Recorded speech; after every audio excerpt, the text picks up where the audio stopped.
but you can... Definitely can become a member. Yeah, yeah. Can you access the internet through the university's internet library? Yes, I think as a private member you will be given like a login. I think so. Yes, you will be given like an identity. So could you include just a beginner's guide? Sorry, Could you just include a beginner's guide as well? to the... In your recommended readings? Yes. Yeah. Absolutely. One of the books I recommended for the Presocratics was that wonderful series, which varies, I think, in quality depending on the subject. But there's those very short introductions. They're published, I think, by Oxford University Press. And there's a very good one called The Presocratics, a very short introduction. And they really are very short introductions, but they really are to the point. So coming back very quickly to the library issue, then I gather that it is possible to join. And, you know, as people who are interested in things, I think this is really very much your best bet anyway. And I think for the sort of fee, you can get an awful lot out of that over a year. I think you can really get value for money. I often say to students who are paying, I gather, something like 45,000 Rand a year or something, I say to them that all you've really got is a very expensive library card. So if you're getting the same library card for 200 Rand a year, I mean, that's not bad. I'd certainly take that deal if I were in your situation. Yeah, so some of the scholarship I put on that list would be available through our university library. It'd be quite difficult to find. Some of it might be available on open sources, and that your relatives, maybe children, sometimes grandchildren, might know of various sites where you can get things where you shouldn't be able to get them. But yeah, legitimately, I think the libraries are the best places. But the public libraries in a place like South Africa and Cape Town probably wouldn't have most of this material. How are we doing for time? I think we better start, hadn't we?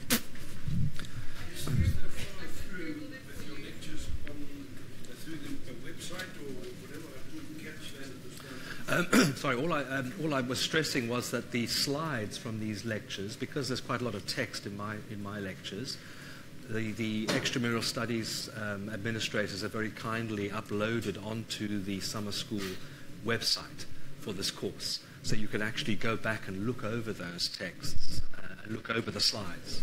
But I was told that after about a month, the lectures will be on the website for us to look at. Oh, they may well be. I'm not sure. Yeah. Okay. Right. Yes, you will. For the slides, you would need a PowerPoint program. Yeah. Unfortunately.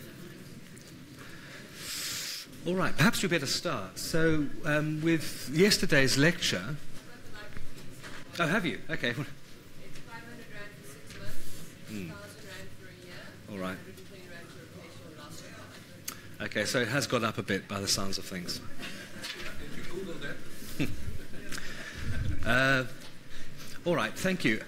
Anyway, maybe I should just make a start on this. So yesterday we were listening to Tom speaking very eloquently on the view that Aristotle has about divinity and how divinity, the God, however one wants to describe it, or him, probably it, is in some way the final cause, the transcendent final cause for the entire universe. Now, in a way, what I'm talking about now sort of follows a little bit from those ideas, and also follows, of course, from the ideas we've had in the earlier lectures from people like Plato and Socrates and some of those pre-Socratic thinkers. Because the two types of philosophy that I'm going to deal with today are the Stoics and the Epicureans. I'll explain who they are, what we're talking about by those terms in a minute. And the title I've chosen is God in and outside the universe. In Aristotle, we saw, I think, that in a strange way, divinity lies outside the universe. It has to live outside it. We saw that going all the way back to someone like Anaxagoras, who comes up with this idea of mind, or nous, that although nous, or mind, is conceived, it would appear, as in the universe, it is not contaminated by it. So it's clearly another way of looking at a similar sort of idea. This idea that somehow the divine mentality has to be not implicated in some way, whether that be through transcendence or some other device within the universe itself. In the case of Plato, in the Timaeus, we saw how the demiurgos, the craftsman, the divine craftsman, makes the universe by looking to a perfect model, a kind of paradigm of some sort. So once again, the craftsman can't be within the thing that he or it is producing, is crafting. It has to be somehow separate from it. So the gods that are in the universe, and the Timaeus does talk about gods within the universe, are very much, if you like, subordinate in some way. They are creations themselves. So they are not those other god or gods or divine figures, divine entities that somehow are outside our universe. Very, very famous painting by Raphael, which I'm sure many of you have seen, maybe even on site, I'm not quite sure, but I've never have, in the Vatican. But this wonderful imagined sort of collection of great philosophers from the past. And of course, we notice that Plato and Aristotle take center stage in this composition. And I think as somebody I was talking to yesterday or the day before was saying, Plato very obviously in argument with Aristotle, pointing upwards. But what I'd like to just use this to do is to indicate how what we have here is something resembling a university, an intellectual gathering, an academy, if you like, if we take the word which is originally derived from Plato's organization of people who have come together to talk about things into something rather more institutionalized. This is actually an ancient depiction. It's a mosaic which was recovered from Pompeii and is now in the National Archaeological Museum in Naples. I've actually seen this myself, and some of you may have as well. It's a beautiful mosaic, usually interpreted as representing a scene from Plato's Academy, where you can see the philosophers are assembled in this idealized, peaceful sort of setting which is, if you like, almost removed from the rest of the world. There are indications, perhaps, of the rest of the world, possibly a representation in some way of Athens. That's what some scholars think here, with the walls of Athens. But these bits of architecture seem to represent that we're in a secluded, garden-like environment. A globe sits in a box, and that's a box full of books. It's a typical book box from antiquity. And of course the books would have been scrolls, as opposed to codices that we're familiar with in our modern era. It doesn't look like that anymore. I gather this is what the site of the academy looks like now if you go to Athens. So, with the academy, we see the emergence really of what we might call the institutionalizing of philosophy. The material I used earlier comes from very often individuals who seem to be talking and writing as individuals. Of course, they have friends and they have associates and they have enemies, but they're not organized as institutional figures. And this starts to change after Plato. We get the emergence of philosophical schools or sects. One of the Greek words used for this was a hieresis. And the word hieresis in Greek means a choice, a selection. It gives us, of course, our English word heretic and heresy, because heresies were sects or choices of doctrine and belief within a particular intellectual environment, be it philosophical or ultimately, of course, we're more familiar with the idea in religion, particularly Christianity. So the Christians take over the nomenclature and terminology of Greek philosophy, and that's why we talk about heretics and heresies. But ultimately, originally, the notion of a heresy is simply a choice, a sect that we have within a thought or religious system.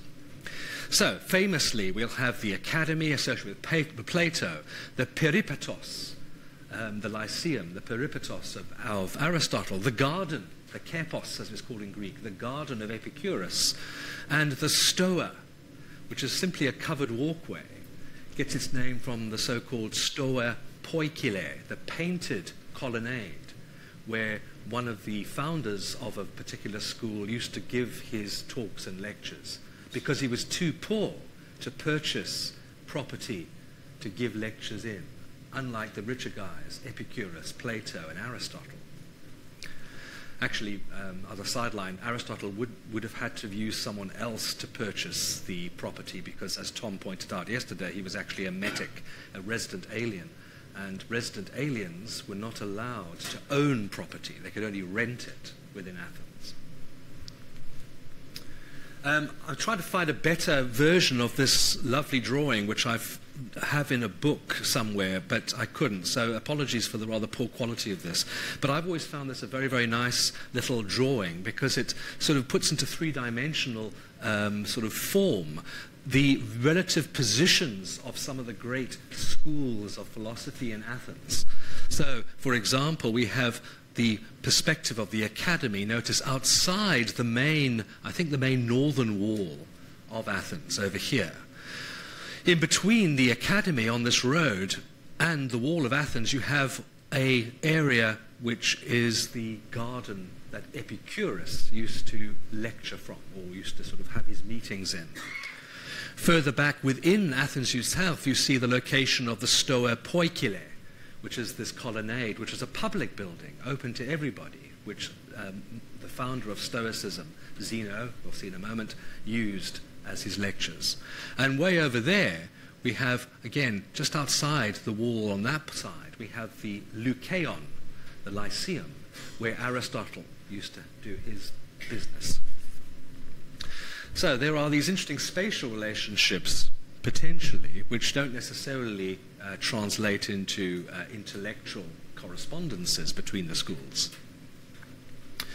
Now, for the last lecture, I've decided to look at two post-Aristotelian materialist philosophies, and that is Stoicism and Epicureanism. They're both, we must stress this, materialistic. So as we'll see, they, unlike Aristotle and unlike Plato, they don't think that there's any point in pursuing an idea that anything in the universe, or without it for that matter, if there is such a thing, is not material. Right? So they are solid materialists. The founder of Stoicism is Zeno of Kition. Kition, in fact, is a town, still is, I gather, in Cyprus itself, as you can see on the southeast coast of Cyprus. And you can see from his rough dates, we're not entirely sure of when he lived precisely. We're fairly confident somewhere within those boundaries. But he spans then the later part of the 4th century BC and the first half of the 3rd century BC. So he's, as you can see, he's born in a period which is kind of already a period where Alexander the Great has changed ultimately the political structure of the Eastern Mediterranean. Our sources for Stoic doctrine, I'm sorry to have to say once again, are largely fragmentary. In other words, they are largely quotations, summaries, very often by non-Stoic authors. So people who are not Stoic philosophers or Stoic sympathizers even themselves, but report on Stoic thoughts and beliefs. The term for this often used by scholarship is doxography. It's the sort of writing up of opinions and doctrines, doxography. The material is collected, or was collected at the beginning of the 20th century by the great Hans von Arnim. It's in 3 volumes, Stoicorum, Veterum Fragmenta, the fragments of the old Stoics, because of course there were also Stoics who were later, but that would have been too large a project. And 3 volumes, a 4th volume of indices was only attached, I think, in the 1960s. This work, I'm afraid, has not been translated. It's just a collection of the material in the original Greek, and there is some German, and there is quite a lot of Latin as well. But we also have a few other later authors, later than the earlier Stoics, people like Seneca, the Roman statesman and philosopher Seneca, an interesting Greek from the very end of the 1st century AD named Epictetus, who didn't actually write anything, but whose lectures and thoughts were collected by a pupil. Epictetus is quite famous in the modern world because a lot of what he writes is often seen as relevant for humans of any age trying to cope with the challenges and problems of being human in the world. And, of course, another figure that no doubt many of you have heard of, Marcus Aurelius. So people like Epictetus, particularly, and Marcus Aurelius, are often drawn upon in the modern obsession with self-help books, because they do offer you ways in which you can sort of negotiate being human in the world. So we have to reconstruct this material, this early Stoic doctrine from a variety of sources, I'm afraid. So to try and summarize, what do we get? What do we end up with? Well, we end up with an idea that the world, and there is only the world, there's nothing outside the world, there's no other sort of space, as it were, unlike in Aristotle or Plato, but the world is an interactive whole. And only items with the power to interact actually are, going all the way back to that Parmenidean principle. There's only one path, and that is, it is. The path, it is not. Remember, the goddess says to the young Parmenides, I will not allow you to say or think, because it is unthinkable and unsayable, even though I just said it. All right, so only bodies actually are. So it's only bodies that have the capacity to act or be acted upon. None of these sort of spooky immaterial forces or spooky immaterial kind of things that you cannot actually physically touch. Only bodies can act or be acted upon. Now this has very interesting consequences, of course. Body is that which has threefold extension along with resistance. To interact with the body then, as in our human experience, if we think there are such things as souls, it must do, the soul must be corporeal. The soul is material. It's not some spooky immaterial thing. It is material. It has, you could in theory touch it, and you'd be able to feel it. The Stoics may argue we do feel it. We feel it all the time. We feel it when we have an intense emotion or when we're suddenly afraid. We get the actual feeling in our stomach. So there is a corporeal set of activities happening. More specifically, though, the soul is a very, very special kind of material. It's different from the other kinds of materials that make up our human form. It is, to use the term the Stoics seem to prefer, pneuma. Now, the word pneuma, as in pneumatic drill, and isn't it the French word for tire, les pneus? I seem to remember vaguely from schoolboy French. Pneuma is actually breath. It's a standard Greek word for simply breath. So the soul is understood as being closest to, if you're going to try and choose a label, breath. And that breath is corporeal. It's intrinsically active. And it's intelligent. So a lot is being expected of this pneuma. It's a material which has a particular quality, a particular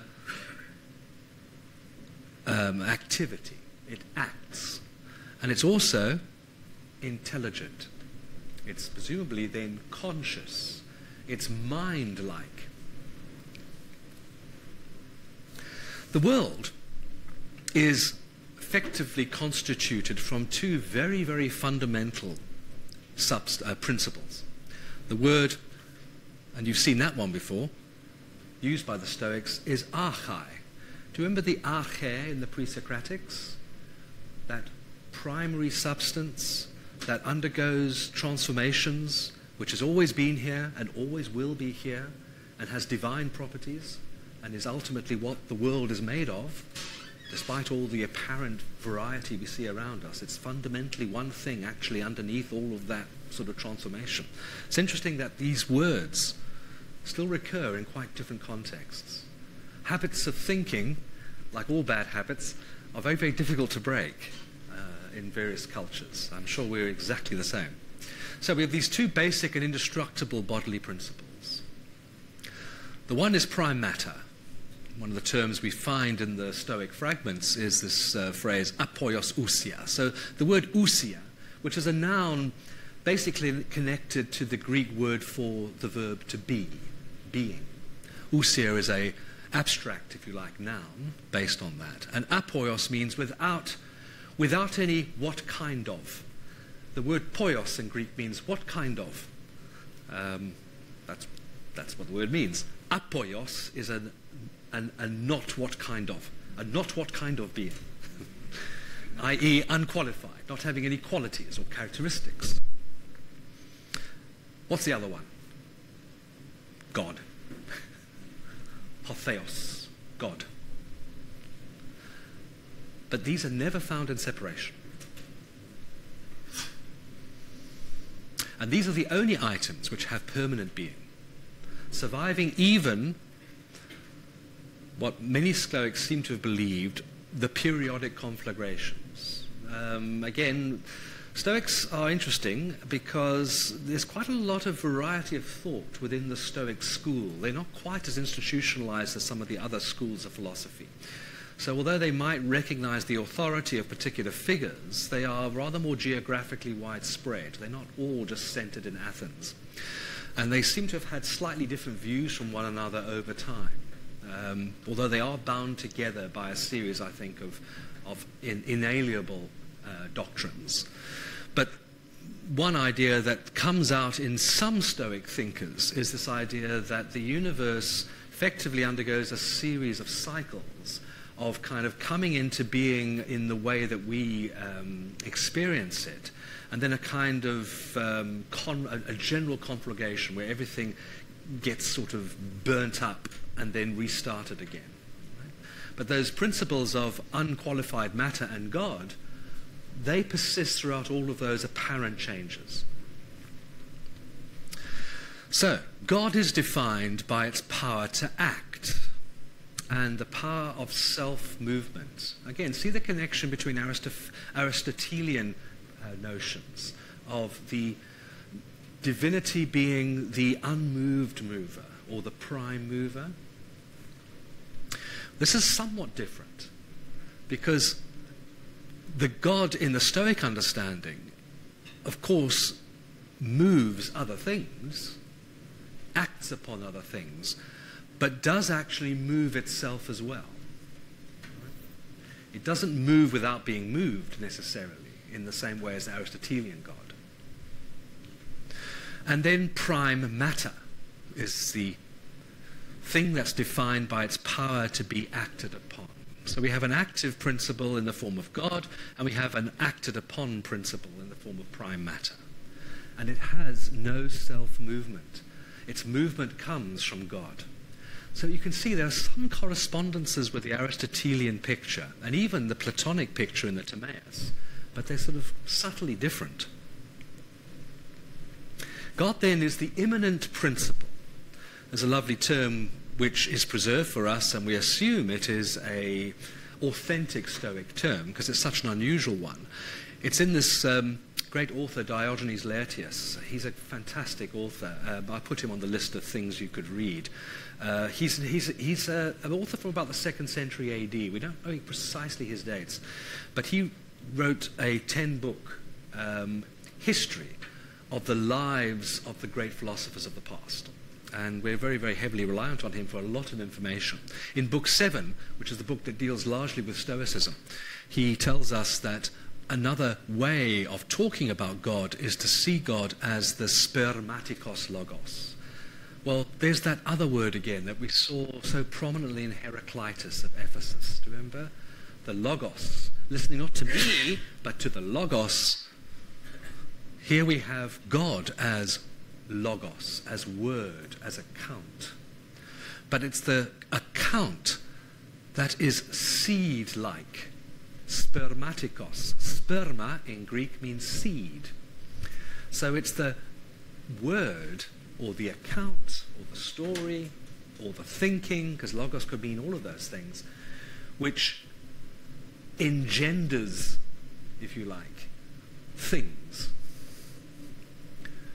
Again, those of you with any either very, very detailed or even vague sort of knowledge of something like the Gospel according to St. John will sort of be encouraged to think, oh, there's things here that sound somewhat similar.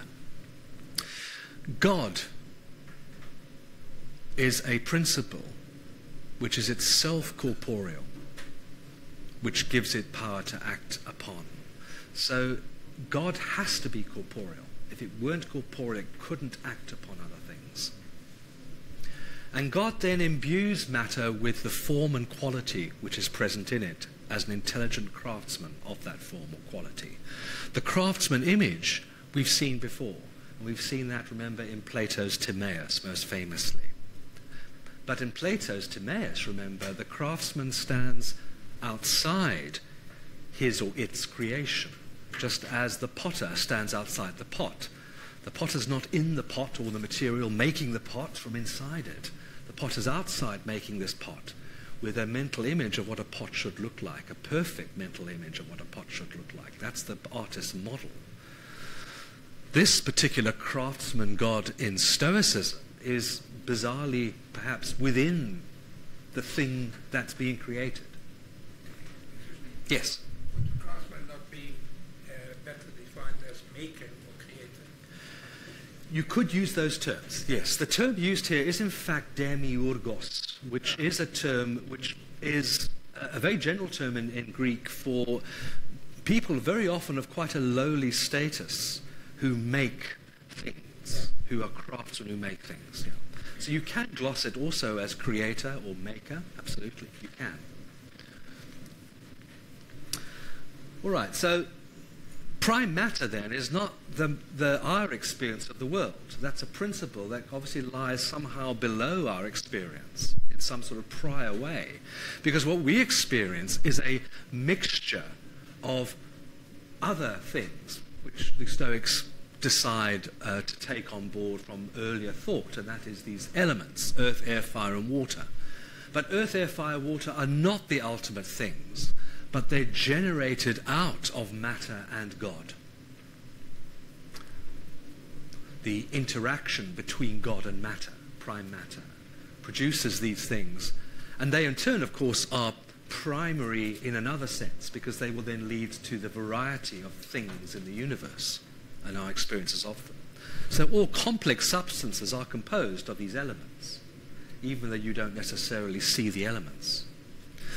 The elements themselves, though, are also kind of categorized into active elements, fire and air, and at the bottom there, passive elements, earth and water. And once you've done that, you can see that there's clearly a correspondence in a way between God and prime matter. Clearly these elements, these active elements, fire and air, it's prime matter that's taken on qualities, if you like, have been given qualities by God, which is more like God than the others. Fire has two varieties, the destructive, so-called pur ateknon, and the craftsman-like, the pur technikon. And the destructive fire will take things apart. The craftsman-like fire will effectively put things together or make something new out of something else. In the same way that I suppose clay becomes pottery when it's fired. A very, very basic analogy. And fire, again, according to some of our sources, seems to be associated with a kind of centrifugal motion, whereas air has a sort of a centripetal motion. So the fire kind of wants to move away, for want of a better word, is inclined to move away, and air is inclined to move towards the center, as it were. Now, those two elements then, those two active elements of fire and air, become important in the understanding of pneuma and the role of pneuma. This thing that is quite often associated with God itself, the pneuma, remember, which is almost like the logos spermatikos. So pneuma turns out to be an amalgam of these two active elements, and it's the vehicle. It's quite a nice sort of elegant idea. It's the vehicle of the divine reason, the divine logos. So it's the material medium, if you like, that the body of God utilizes to interact very, very intimately with matter. And, of course, in living things, forms the soul of living things. So pneuma, breath, in its most rarefied form, is soul and characterizes the animate creatures. And, of course, causes the movements of all kinds, thought as well. Our cognitive actions are also determined by this pneuma in our soul. But pneuma is not just limited to animate creatures. Pneuma also has a growing effect. So pneuma is seen as physis, is the word they use, which is the word meaning growing. And it can also mean nature itself, but here it's more associated with the notion of growing in the case of vegetation, the botanical. And even the inanimate has pneuma within it. Pneuma, and I've used a very literal translation, I think advisedly. The Stoics speak about hexis. And hexis comes from a Greek word echo, which means to hold, or to have, to hold. So pneuma here is almost quite literally a holding. We could maybe label it something like the state, or you see scholars using a word like tenor, which we associate with inanimate objects. Things like rocks. So there's pneuma in a rock. If there weren't pneuma in a rock, the rock would sort of fall apart. It wouldn't hold together. So pneuma is the holding thing, if you like, within even inanimate objects, keeps them together.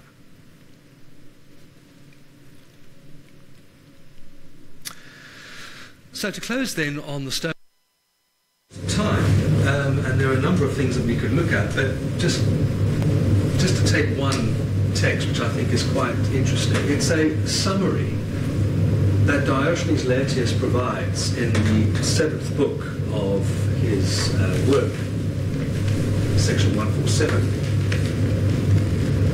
And again, I think you're going to be picking up, you can see quite a few of the terms popping up here that you've seen before in other philosophers. The Stoics say, has it gone?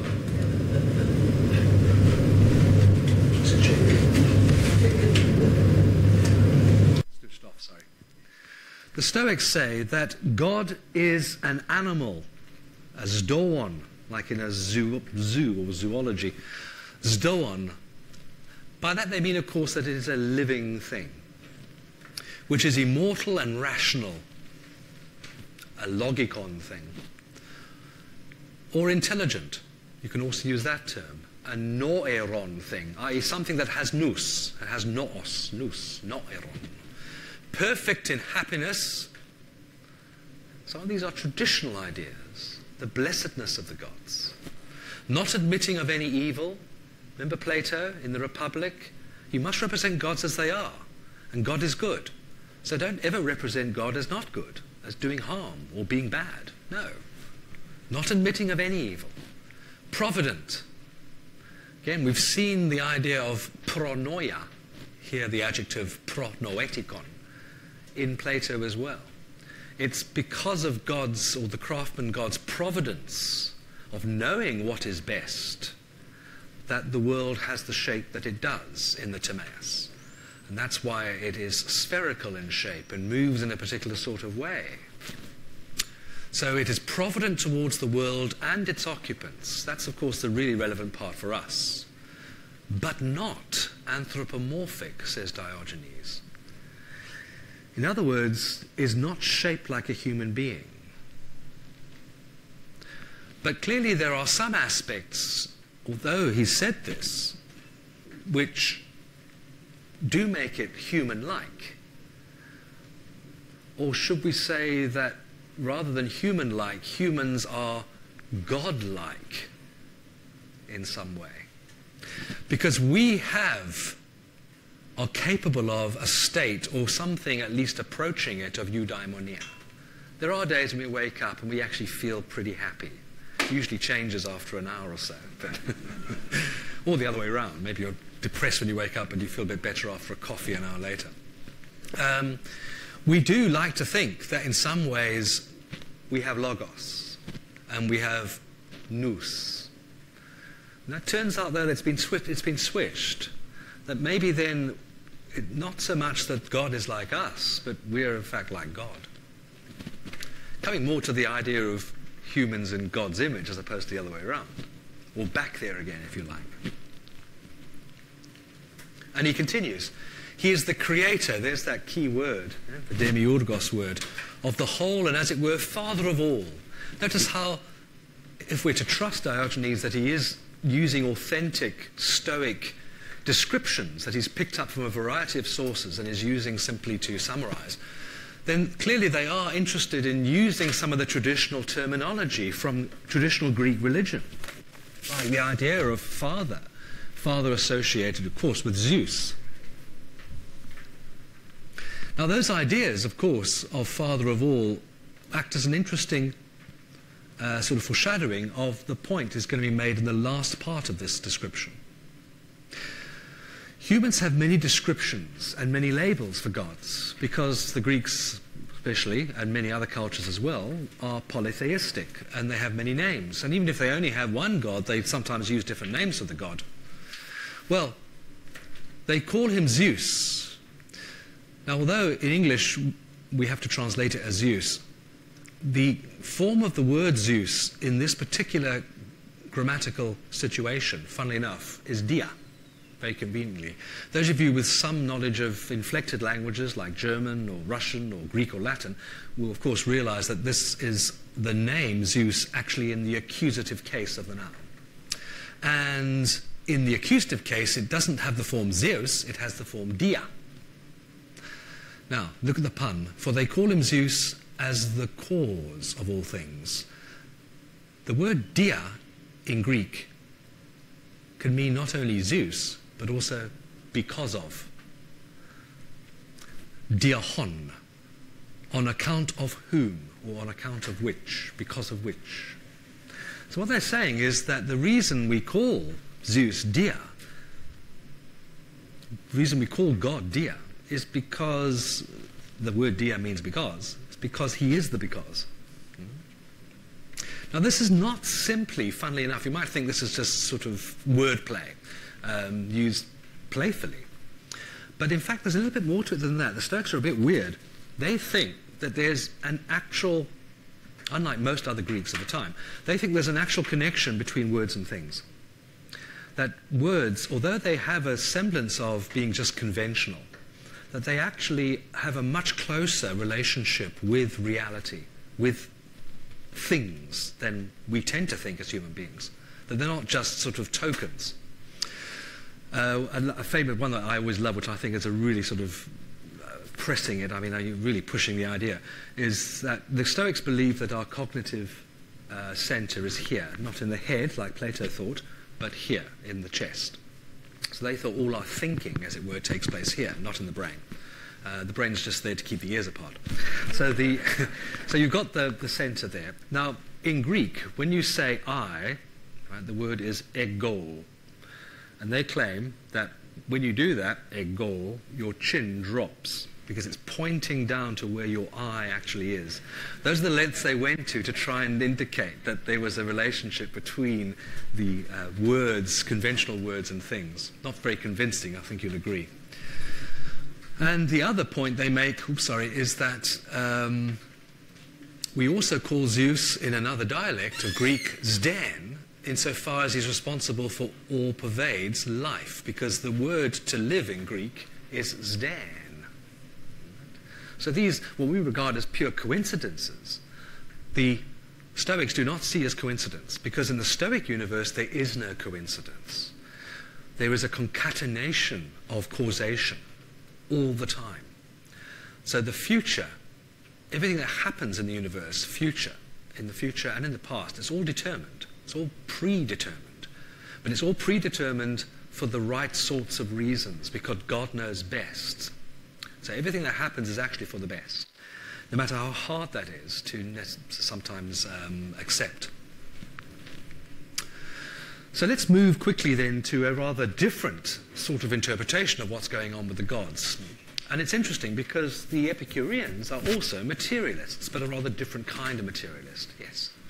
The concept of the Stoic implies somebody who does not involve himself in eudaimonia. That the Stoic is an impassive, almost emotionless individual. Correct. How is that consistent with the concept of happiness and eudaimonia?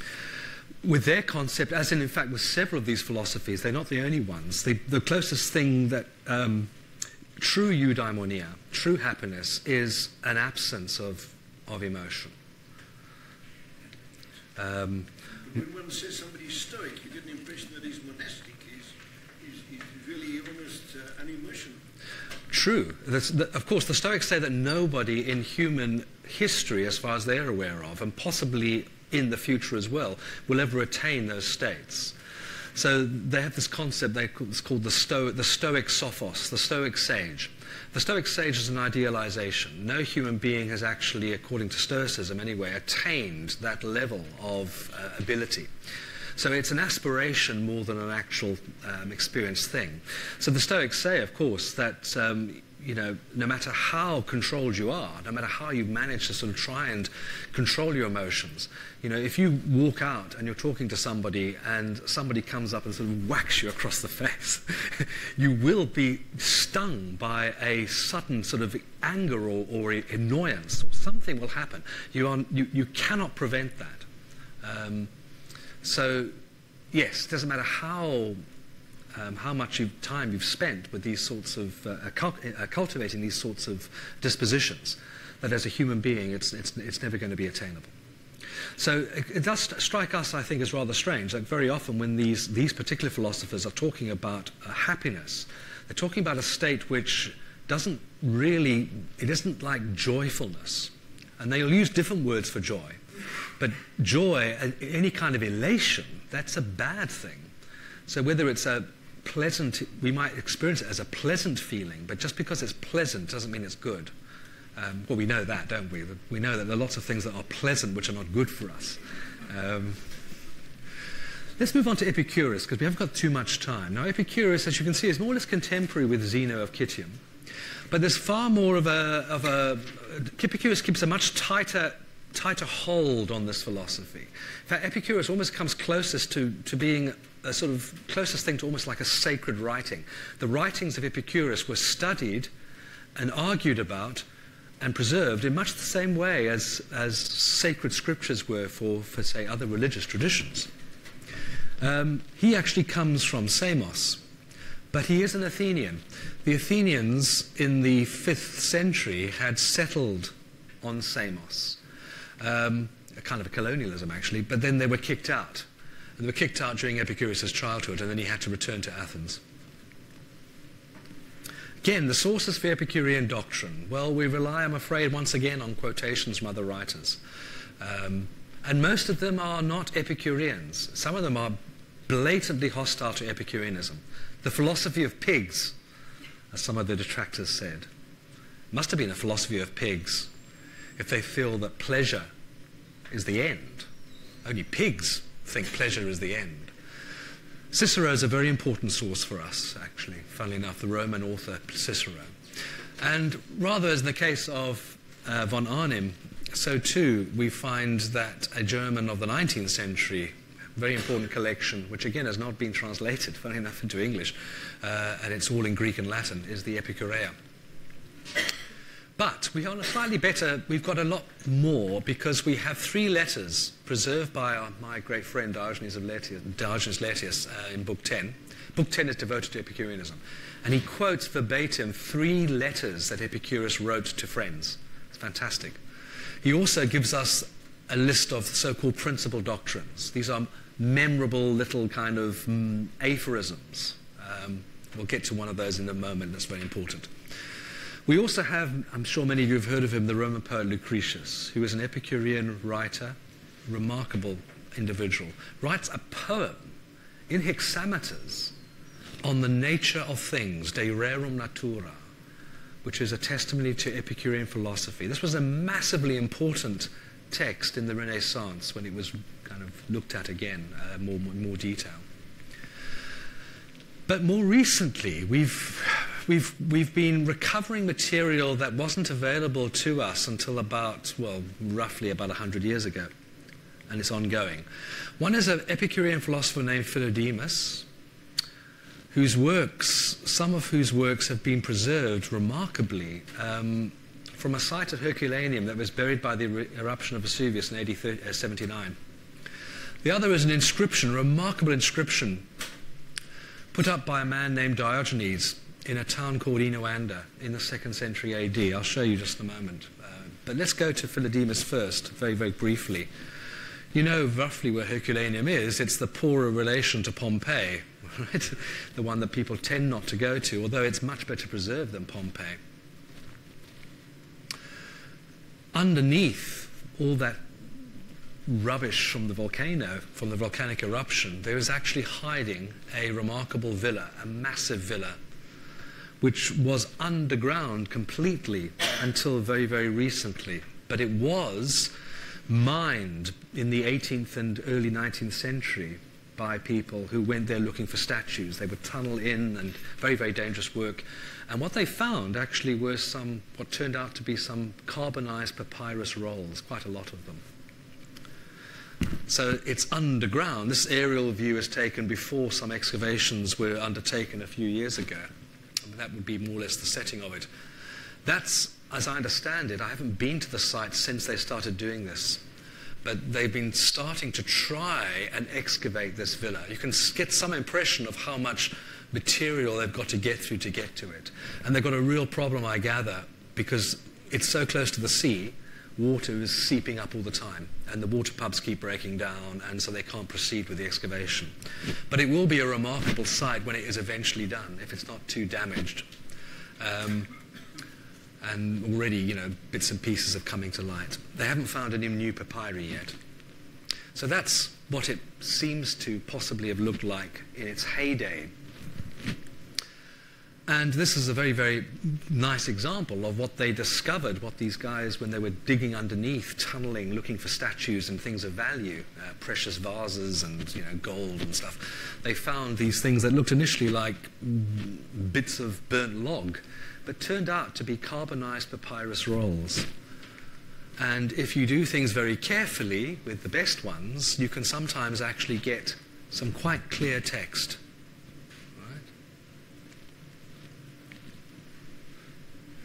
Including a work by the Epicurean Philodemus on gods, Book 1. Then we have parts of Book 1 and parts of Book 3.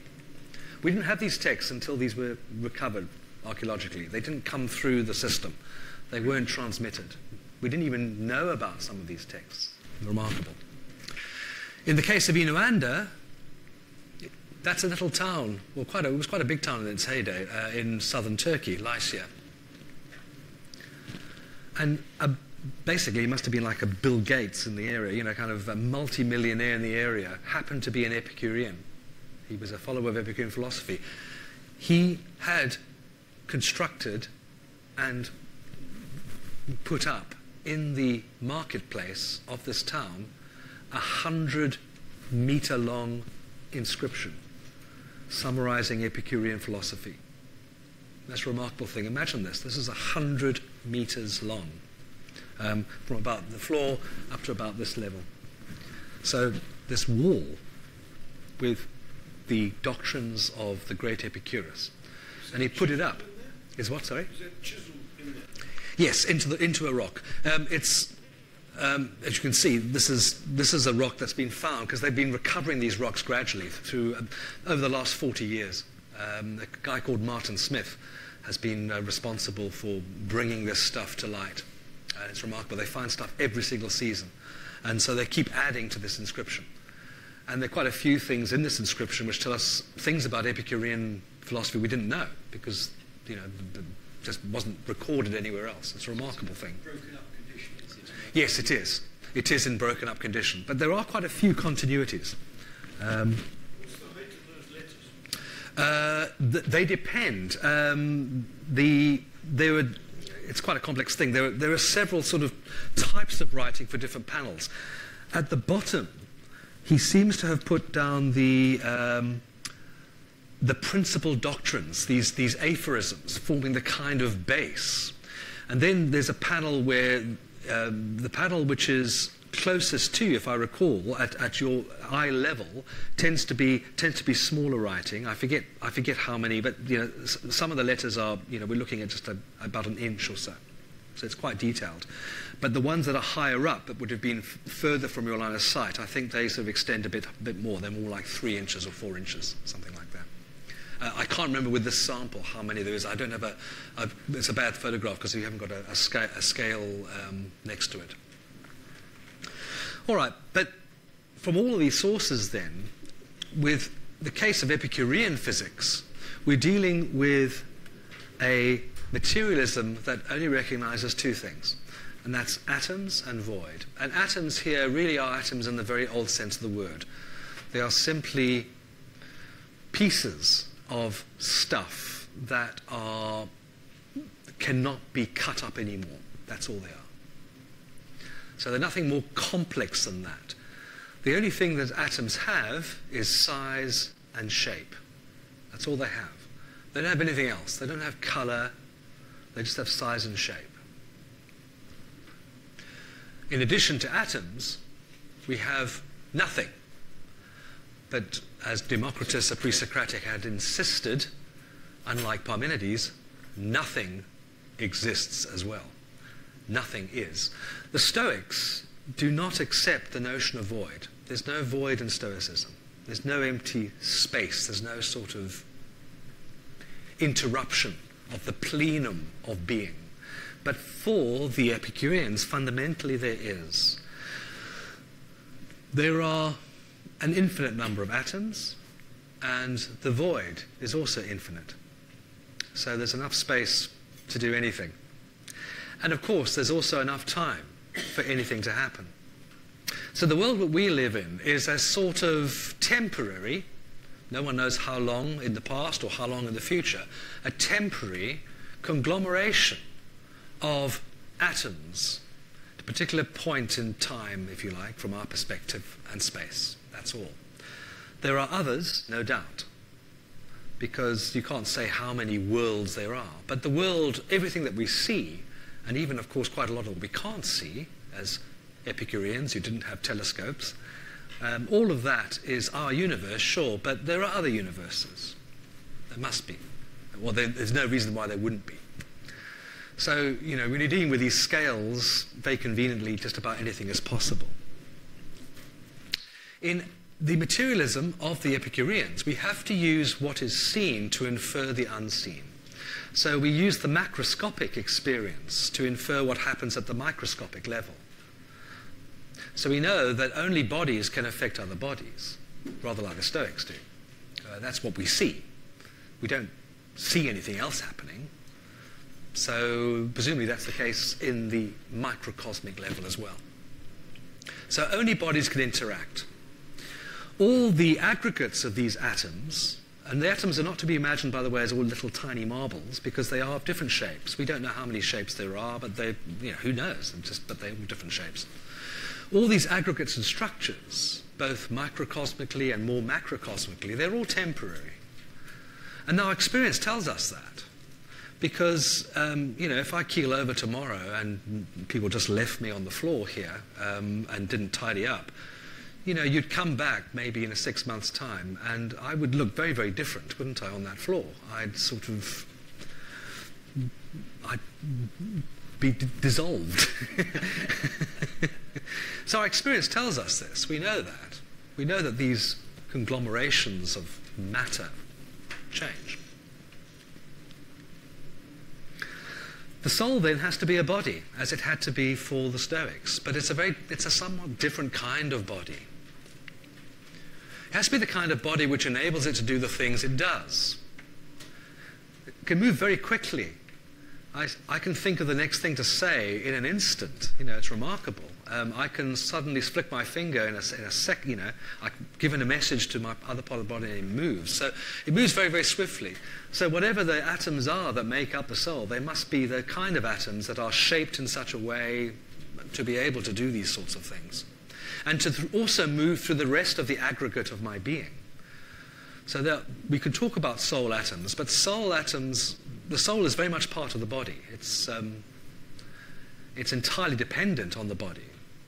Because when people die, they seem to stop doing the kinds of things that the soul was responsible for. So the soul must be dependent on that environment. It needs the environment of the body. There's no kind of idea in Epicureanism that you could have a soul existing without a body. So it's completely different from Platonism. Remember, the soul is immaterial. That's the whole point in Platonism. It must be. It lasts after the body, but not in Epicureanism. When you die, that's it. The soul it's no longer there. So we have this codependence of soul and aggregate, the physical aggregate that's the rest of the body for life and the functions which we observe in life. So there's no afterlife with the Epicureans. Definitely none. So the soul then will have a certain kind of disposition, and that disposition is very much material. What do you aim at as a human being? You aim to get your soul, which I suppose at the atomic level would be a kind of physical disposition, but would be experienced by you emotionally as what they called ataraxia. So they don't use the term as much of eudaimonia, of happiness, but this is what they mean, if you like. But this is what happiness is. It's an absence of disturbance, ataraxia. It's also the name of a wine, isn't it, South Africa? And I gather it's also a pharmaceutical product, isn't it? Isn't it ataraxia? It sort of calms you down a bit, sort of reduces anxiety. Now, this is the blessed diathesis. Now, the term blessed, of course, has connotations of divinity. So you can see where we're going with this in the last few minutes. This is a condition associated with divinity. It might be within our grasp, because it's a physical thing. So we have mental pain, we have bodily pain, and we obviously strive to be removed from those things. But both of these, interestingly, are physical. Mental pain is also physical. It's as physical as bodily pain. Only mental pain, though, if you like, could be said to have tense, because we remember pains, we remember traumas, don't we? And we also think of them in the future. We dread that exam, and it causes us pain now. Bizarrely, we fear death. Death hasn't happened yet, but it might cause us pain now. That's the bizarre thing about mental pain, according to the Epicureans. Whereas a real physical pain is something that's only there, then and now. You know, it kind of, if it's there, it's there. When it's not there, it's not there. It's very, very different, according to them. So for the Epicureans, philosophy is seen as a medical treatment of the soul. It's a medical treatment for the soul. It's a therapy for the soul. And what we need to do, according to the Epicureans, then, is to learn to live like a god. And although I think this must be pretty difficult, the Epicureans claim that it's actually very easy. First of all, you need to evaluate your desires. Those which are natural and necessary. Those which are natural but not necessary. And those that are neither natural nor necessary. And if you look at what is natural and necessary, according to them, that's not very much. You don't need very much. In a healthy condition, the aggregate behaves naturally. And we don't even have to think about this, because the aggregate, that's us, pursues pleasure and avoids pain. That's all it does. In fact, some Epicureans seem to have stressed that actually all it really does is avoids pain. Pleasure is simply an absence of pain. That's a rather kind of boring kind of pleasure, but I suppose it'll do. If it's good enough for the gods, it's good enough for me, I suppose. This is an example of one of those Herculanean papyri. It's actually a drawing. When the Neapolitans were unrolling these papyri back in the early 19th century and very late 18th century, they didn't have cameras in those days to take photographs of them, but they were aware that these things are crumbly and they might deteriorate over time, so they did the next best thing. They got people who were brilliant drawers who knew no ancient Greek, and they said, draw what you see, so that the drawer would not be contaminated with guessing and assuming things. Very clever, eh? So you don't have a photograph because they didn't have photography back in 1789, but they did something which I suppose in a way is closest.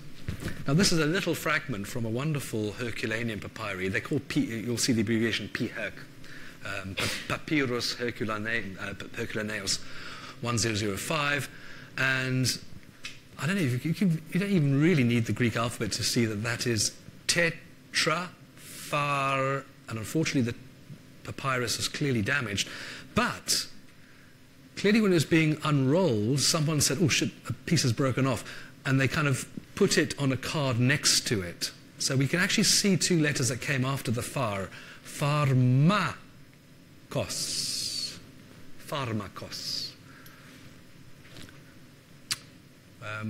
The Greek word for muti, I suppose, in South African English. The tetrapharmakos, the fourfold muti. And this will work. This will cure anything, according to the Epicureans. And look what comes first. Even in a philosophy that does no real place for God in the obvious way. God is not something to fear. Back in the Greek, aphobon, without fear. A thing without fear. Aphobon, ho, theos.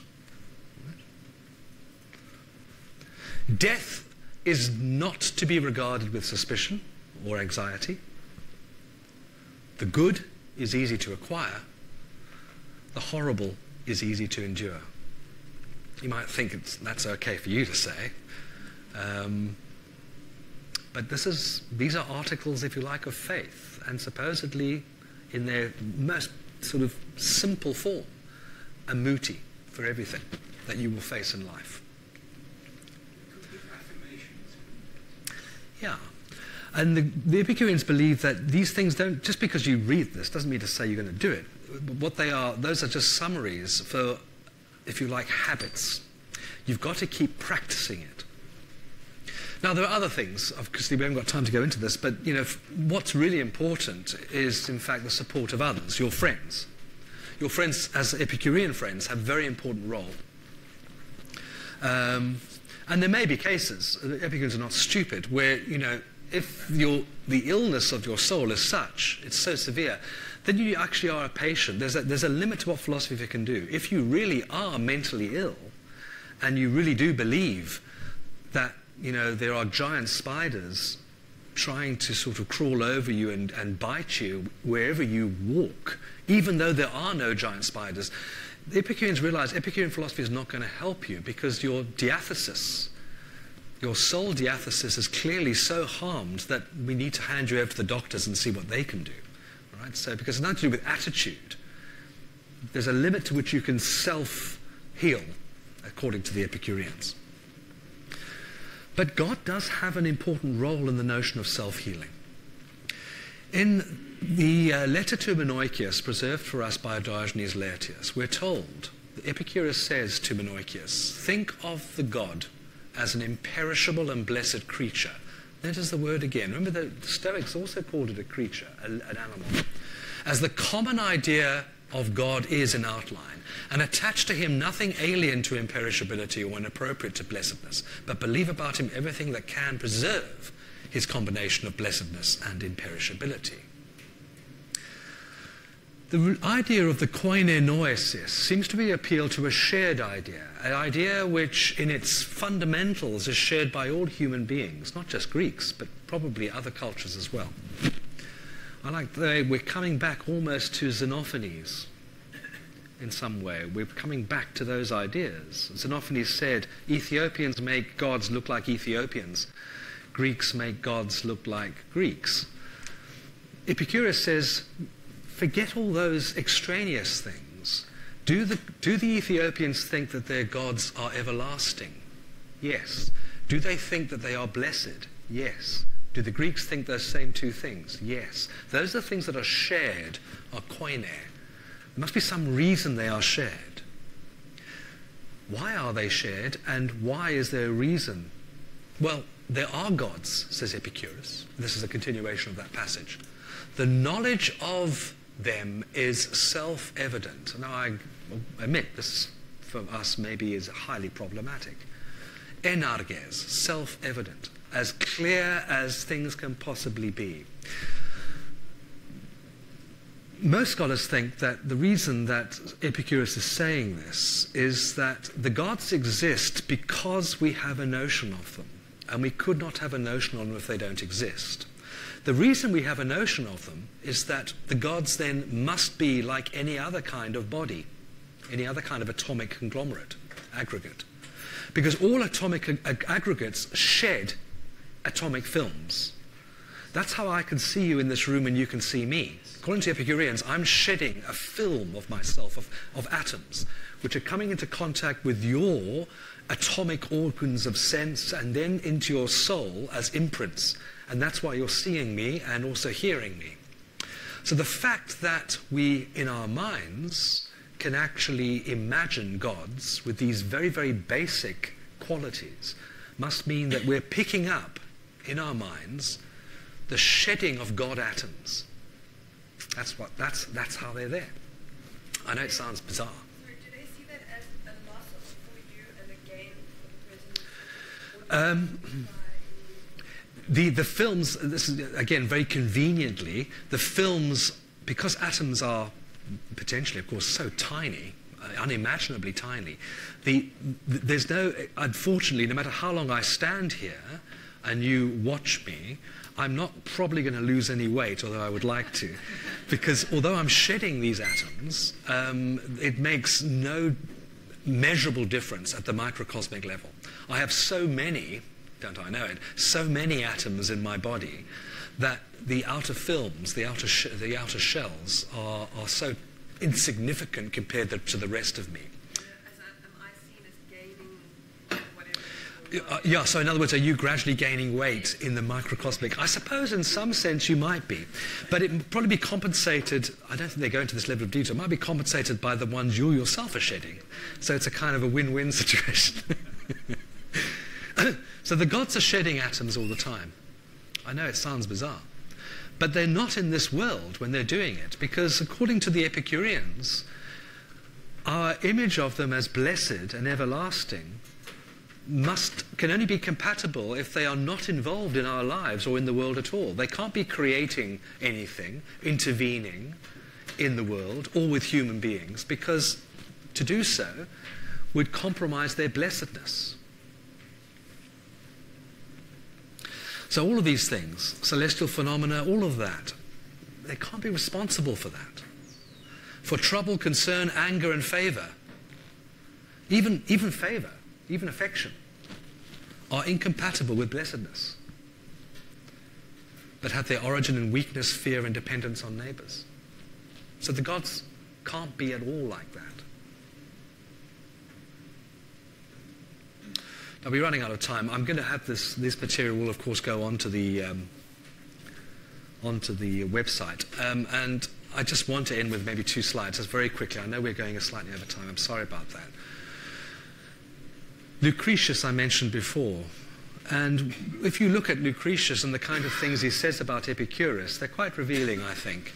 I've used this translation by Robert Allison from early part of the 20th century because it's quite a nice one, I think. So Lucretius asks these questions in the beginning of book 5. There are only 6 books in the text. What puissant mind is there to build a song worthy to tell of these majestic things, these great discoveries? Or who in words can, as he merits, frame the praise of him who left to us such prizes to enjoy, by his own genius first acquired and won? None.